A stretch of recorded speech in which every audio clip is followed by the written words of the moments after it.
All right, we've got Coach Hakstol here, so go ahead and ask the questions. We'll get started with, let's go, John.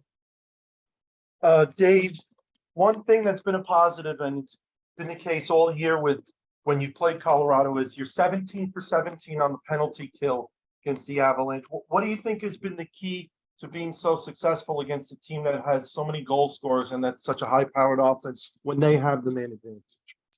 Well, we've had different parts of the PK get us through, at different times. Certainly goaltending is at the forefront of that. The four guys in front of Groovy have done a good job in terms of working. We've got to make sure that we continue doing some of the little things. The first faceoffs are key. Getting our clears when we have the opportunity, not giving them second pucks. They're outstanding in their retrievals. They're outstanding at extending zone time on their power play. So, those are some of the things that we'd like to improve, and some of the things that will continue to be very important for us. Mike Benton. Hey, Dave, thanks for doing this. We heard from Jaden Schwartz after last night saying there's a lot of faith in their game right now. And the start you said was good. What was part of that stretch that you're looking to sustain heading into tomorrow for game 4?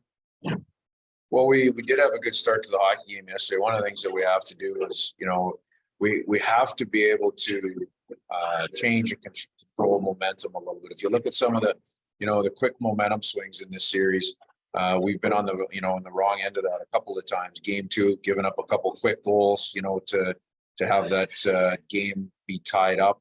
Last night, first period, we gave up a couple within 3 minutes. Third period, giving up a couple. Now, we were able to capitalize, in our own right and grab some of the momentum at home to be able to tie the game in the second period. But, realizing that, having the presence of mind to control some of that momentum a little bit is a part of, the part of the area where we have to grow as a team. There's some areas of last night's game that got away from us. We've got to be able to grow from that. I have no question about our belief and our will inside of the dressing room, but we also have to take the opportunity here to grow and be a little bit better in game 4. Darren Brown. Morning, Dave.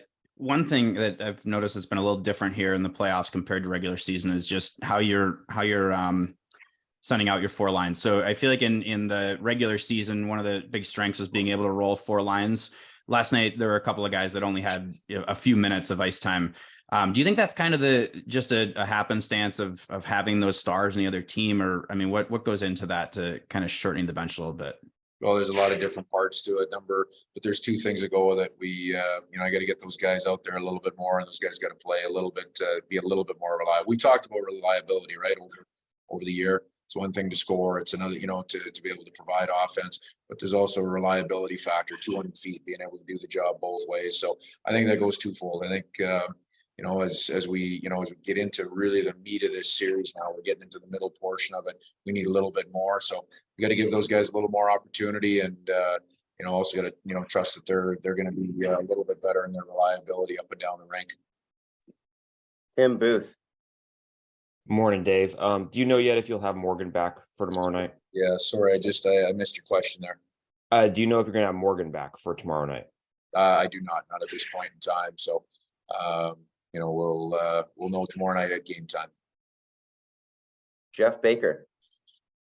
Hi, Dave.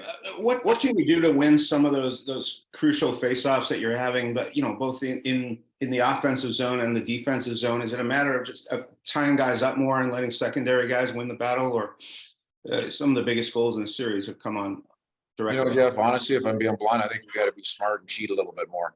Like Colorado's doing a better job of that than us. They're getting away with it in the dot. That gives them the advantage, so we have to do a better job of that. If that's going to be allowed in the face-off dot, then we got to be right there with them. Is that something guys have to learn? I mean, you have Matty taking a lot of stuff, and it's his first full year in the NHL. Is that something guys instinctively know how to do, or is that something you guys? It is, but we've also got some veteran guys that we'll look at it here behind the scenes, and and look at different ways that we can be more effective. I believe John Lupo, you had one. Thank you, Ben. Yeah, Dave, Matty had his first playoff goal yesterday. As you mentioned, it's his first full year in the NHL. He led you guys in terms of shot quality yesterday. What have you seen from him in this first full year? How has he progressed that's allowed him to play at the level he's played at, especially now that he's got his first goal in the playoffs? Well, presence and competitiveness at this time of year are supreme, right? And he possesses an awful lot of both of those. So, I've seen growth already in his game just in this series. Playoffs is a different animal. It's a different level. You saw some of his adjustments, some of his improvements last night. He's a very confident guy. He's a very competitive guy. For a young man, he studies his game and knows, the things that he needs to do to improve. And, we'll see continued growth in him, as we go through this series. Darren Brown. Dave, one thing, I don't think we've really had a chance to ask you about this, but the Kraken did a really touching tribute to our friend Andy last night. I was just wondering if you had any personal experiences from working with him over the last couple of years you'd be willing to share. Yeah, he's just such a super individual. One of the things that comes to mind is, I thought of it in Colorado as we played playoff game number 1. Definitely thought about it through the day yesterday. Not only he's a gentleman of the press, a true gentleman, but also just a huge fan of the game of hockey, and that rang through every time you're around Andy. And just put all of that aside.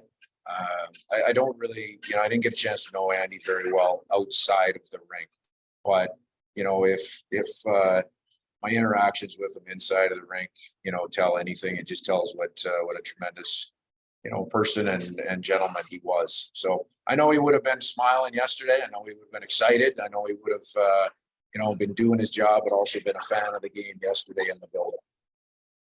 Thanks, Dave.